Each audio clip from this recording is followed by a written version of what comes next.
প্রণাম পিতা। আমি শুধুমাত্র তোমাকে এই কথা বলতে এসেছি যে যেই হনুমানকে তুমি পরম শত্রু বলে ভাবছো সে প্রকৃতপক্ষে জগৎ বন্ধু। সে হলো ধরিত্রীর সবচেয়ে কল্যাণকারী শক্তি। কিন্তু আপনার নিজের বলা কথাই আপনার আগের বলা কথার সঙ্গে মিলছে না পিতা। হ্যাঁ, আমি নির্দেশ দিয়েছিলাম মারুতিকে রোধ করার জন্য, কিন্তু তা আমারই ভুল ছিল। তার দৈব রূপ আমি স্বয়ং প্রত্যক্ষ করেছি পুত্র। দৈব লীলা? হ্যাঁ, এমন এক অবিস্মরণীয় লীলা যা আমার সম্বিত ফিরিয়ে এনেছে পুত্র।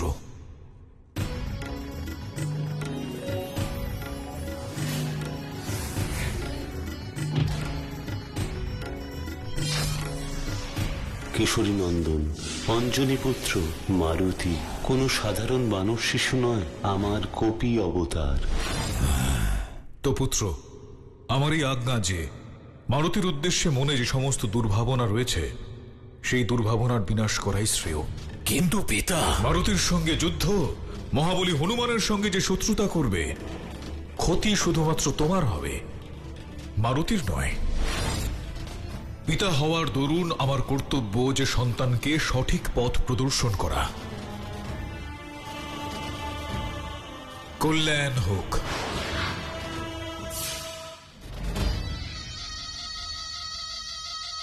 পিতা, আপনি আপনার পুত্রের পরম শত্রুকে এমন দৈব শক্তি সমূহ প্রদান করেছেন যাতে ও অজেয় হয়ে উঠবে। বিশ্বাসঘাতকতা হয়েছে আমার সঙ্গে।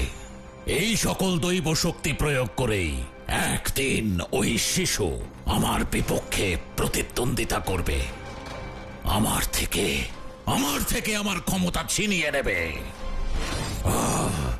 সুকেতু। মহারাজ, ওই শিশু আপনার কোনো ক্ষতি করার পূর্বেই আপনার ওই শিশুকে শেষ করে দেওয়া উচিত।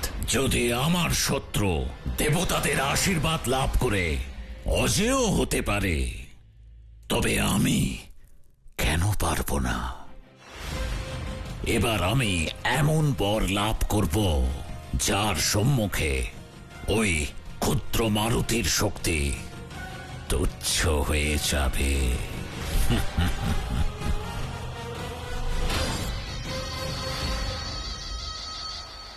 কিষ্কিন্ধার মহারানী তারা, সুগ্রীব এবং দেবী রুমা সভায় পদার্পণ করছেন। প্রণাম তারা দিদি। প্রণাম অঞ্জনী। প্রণাম রুমা। প্রণাম।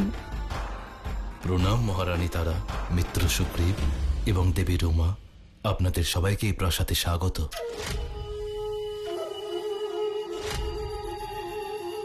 দিদি, এত দেরি করলে কেন? কতক্ষণ প্রতীক্ষা করালে তুমি? ক্ষমা করে দিও অঞ্জনী, কিন্তু সূর্যগ্রহণের পুজোর পরেই আমরা সুমেরুর উদ্দেশ্যে রওনা হয়েছিলাম, পরে বিলম্ব হয়ে গেল। কোথায় আমাদের নয়নের মণি? তার দর্শন পেলেই আমাদের মন শীতল হবে। তাহলে এখনই শীতল করে দিচ্ছি।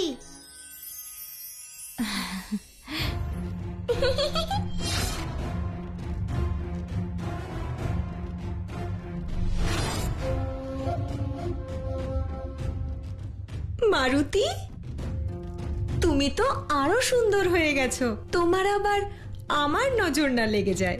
আমার মাতা বলেন যে আপনজনদের নজর লাগে না।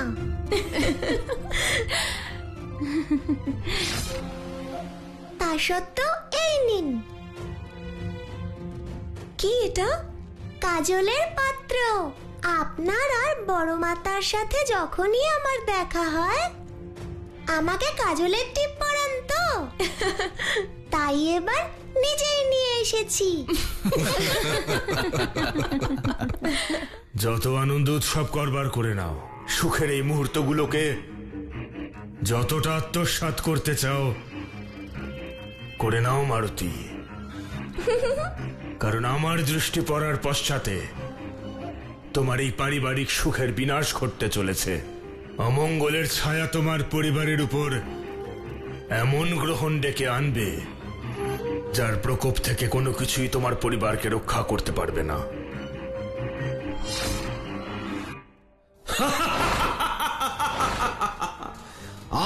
ছায়া যার উপর পড়ে তার সুখ, শান্তি, যশ, বৈভব, ধন, ধ্যান, এমনকি সমৃদ্ধি সবকিছু বিনাশ হয়ে যায়। অমঙ্গলের প্রকোপ থেকে কেউ বাঁচতে পারে না, কারণ ভয়ঙ্করের চেয়েও ভয়ঙ্করতর আমার ছায়া।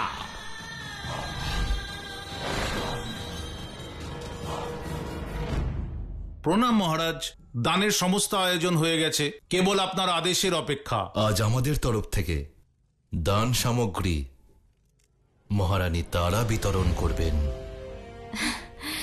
ধন্যবাদ মহারাজ, কিন্তু আমি চাই যে আমার পক্ষ থেকে এই দান সামগ্রী আমাদের সবার প্রিয় আমাদের ছোট মহারাজ দান করুক। কি মারুতি, তুমি প্রস্তুত তো? ধন্যবাদ বড় মাতা। আমাদের মারুতি খুবই সৌভাগ্যবান যে তোমাদের স্নেহ পেয়েছে। শুভ কার্যে বিলম্ব কেন? দান করতে আমি খুবই ভালোবাসি। চলুন। ঠিক আছে, চলো।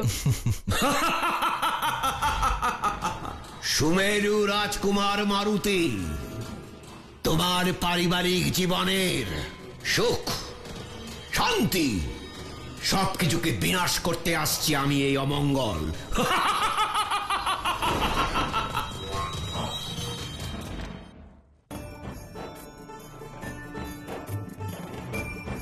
এই নাও। এই নিন কাকা।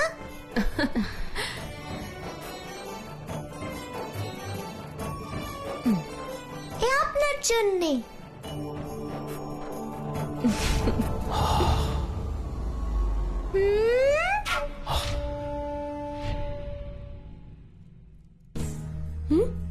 মারুতি, মারুতি, কি হয়েছে? অন্যমনস্ক কেন হচ্ছ? কিছু না মাতা। নাও মারুতি।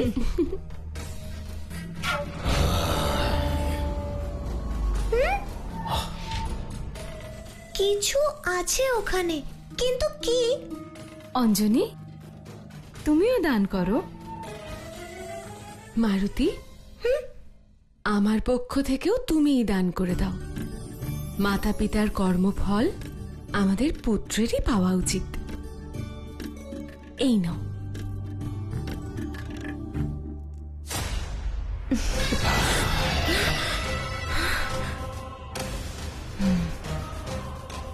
দাঁড়াও।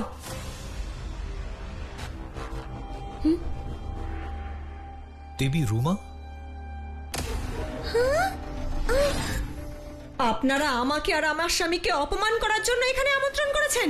এ তুমি কি কথা বলছো?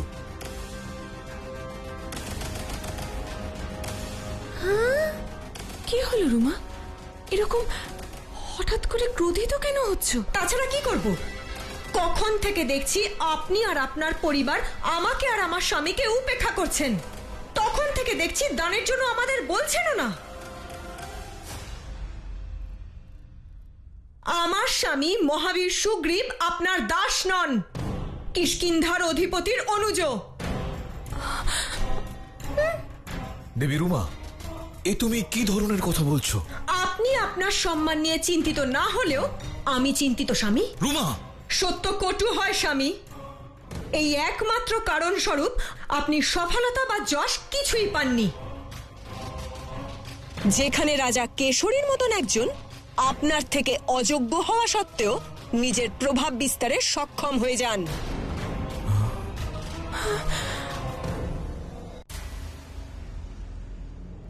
মারুতি, এটা আমায় দাও। তোমার পূর্বে দান দেওয়ার অধিকার আমার স্বামীর। রুমা,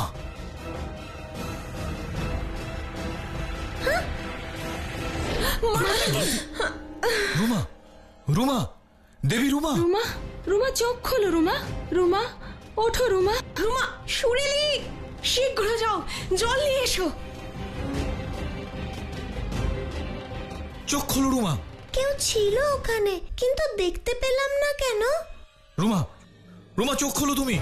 রুমা, রুমা। রুমা, তুমি তুমি ঠিক আছো তো? আমার কি হয়েছিল? তুমি বুঝতে পারোনি এখানে কি কি ঘটলো? কিন্তু এই কি করে সম্ভব? আমার মনে হচ্ছে ও বোধহয় এখন অসুস্থ। হ্যাঁ, ওর ওর বিশ্রামের প্রয়োজন। এসো এসো রুমা, সাবধানে।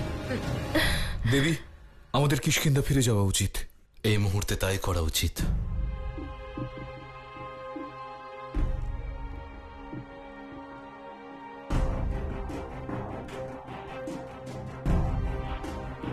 এসো।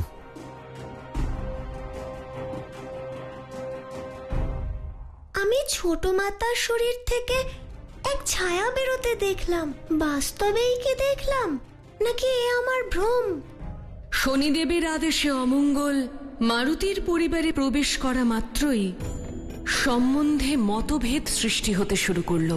যে পরিবার সব দিক থেকে পরিপূর্ণ ছিল, দেখুন প্রভু, তাতেও ভেদ সৃষ্টি হয়ে গেল। পারিবারিক সম্বন্ধ প্রেম ও আবেগের কোমল সুতোয় গাঁথা। যে বন্ধনে প্রেমের পরিমাণ যত বেশি, সেই বন্ধন তত সুদৃঢ় হয়। কারণ প্রেমের থেকেই উৎপন্ন হয় সহিষ্ণুতা এবং ক্ষমাপরায়ণতা। যেই সম্পর্কের মূলে প্রেম থাকে, সেই সম্পর্ক সময়ের কঠিন পরীক্ষাতেও উত্তীর্ণ হয়। কিন্তু যদি প্রেমের চেয়ে অধিক অহং থাকে, তবে সেই সম্পর্ক দুর্বল হয়ে ভেঙে পড়ে। দেবী, সঠিক বলেছেন। এখন দেখার বিষয় হলো মারুতি তার পরিবারকে এই প্রতিকূল অবস্থা থেকে কিভাবে মুক্ত করে।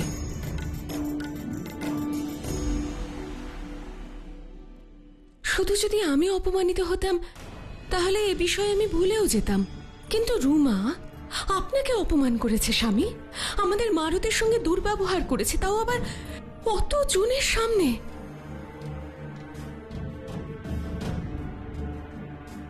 দেবী, আমি বড়ই সৌভাগ্যবান যে তোমাকে অর্ধাঙ্গিনী রূপে পেয়েছি। তুমি সর্বদাই নিজের পরিবারকে নিজের মান সম্মানের ঊর্ধ্বে রেখেছ। তুমি খুবই উদার। কিন্তু একটি কথা বলি, এ দেবী রুমার ভুল মনে করে ওনাকে ক্ষমা করে দাও। কিন্তু স্বামী, কাল রাত থেকে উনি নিশ্চয়ই অন্ন জল গ্রহণ করেননি, আর কখনো কখনো শারীরিক দুর্বলতার প্রভাব মস্তিষ্কেও পড়ে। এই ঘটনারই ফলস্বরূপ হয়তো উনি এরূপ ব্যবহার করেছেন। ওনাকে ক্ষমা করে দাও। দেবী, আমি বড়ই সৌভাগ্যবান যে তোমাকে অর্ধাঙ্গিনী রূপে পেয়েছি। তুমি সর্বদাই নিজের পরিবারকে নিজের মান সম্মানের ঊর্ধ্বে রেখেছ। তুমি খুবই উদার। কিন্তু একটি কথা বলি, এ দেবী রুমার ভুল মনে করে ওনাকে ক্ষমা করে দাও।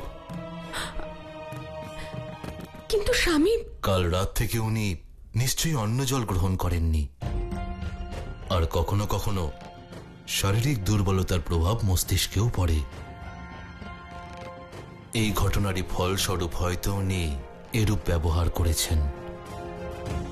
ওনাকে ক্ষমা করে দাও। আমি কেন বললাম এমন কথা? আমি নিজের এই ব্যবহারে অত্যন্ত লজ্জিত। জানি না আমার কি হয়েছিল, কেনই বা ক্রুদ্ধ হলাম। আর অদ্ভুত বিষয় হলো, আমার কিচ্ছু মনে নেই। আজ তোমার এই ব্যবহারের কারণে সবার সামনে আমার সম্মানহানি হলো।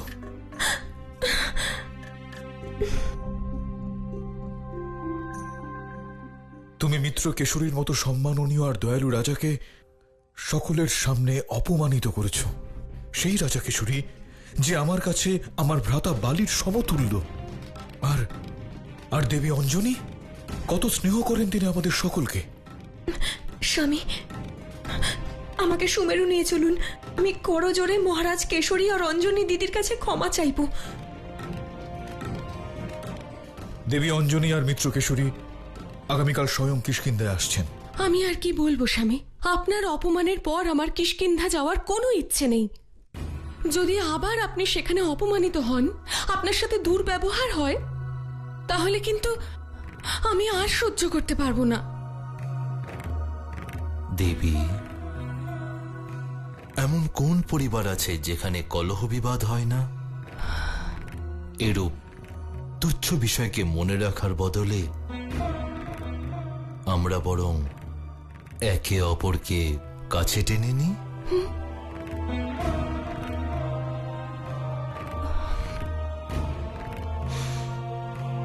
আপনি উদার মনের পরিচয় দিলেন স্বামী, তবে ভ্রাতা সুগ্রীবের সাথে দেখা করার প্রয়োজন কি আপনার?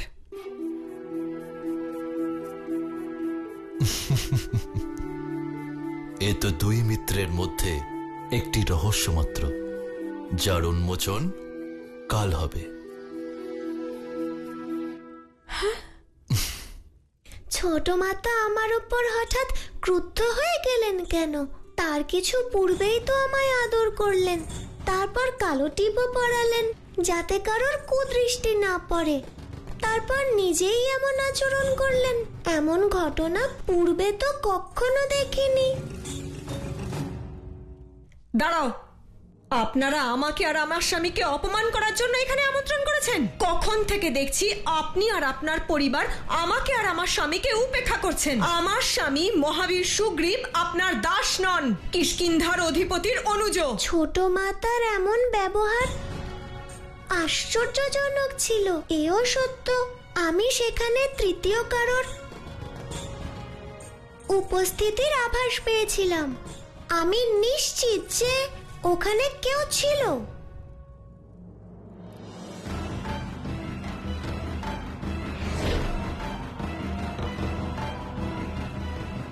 মাতা ছোট মাতার আচরণে আঘাত পেয়েছেন, কিন্তু আমার মনে হয় সে ছোট মাতা নন, বরং অন্য কেউ, যিনি ওনাকে দিয়ে এসব করিয়েছেন। কিন্তু কে?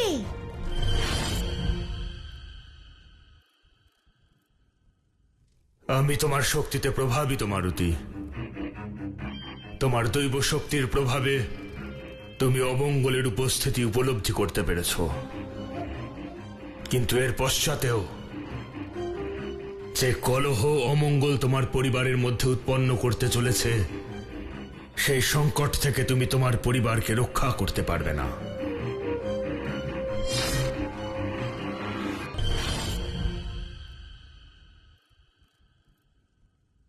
আমি তোমার শক্তিতে প্রভাবিত মারুতি। তোমার দৈব শক্তির প্রভাবে তুমি অমঙ্গলের উপস্থিতি উপলব্ধি করতে পেরেছ, কিন্তু এর পশ্চাতেও যে কলহ অমঙ্গল তোমার পরিবারের মধ্যে উৎপন্ন করতে চলেছে, সেই সংকট থেকে তুমি তোমার পরিবারকে রক্ষা করতে পারবে না।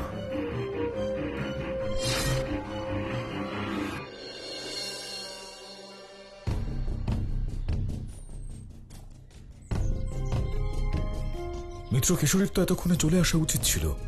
উনি তো সময় প্রতি খুবই নিষ্ঠাবান। মনে হয় পথেই রয়েছেন। হে ভগবান, গতকালের ঘটনার পর আবার মহারাজ কেশরী আর অঞ্জনী কিষ্কিন্ধায় আসার পরিকল্পনা ত্যাগ না করেন। না দেবী, অঞ্জনী দিদির সাথে দেখা করার জন্য আমি ব্যাকুল হয়ে আছি। ওনার চরণ স্পর্শ করে আমার কঠোর আচরণের জন্য ক্ষমা চাইতে পারি। ওনারা যদি না আসেন, তাহলে আমার হৃদয় থেকে অপরাধ বোধের ভার নামবে না।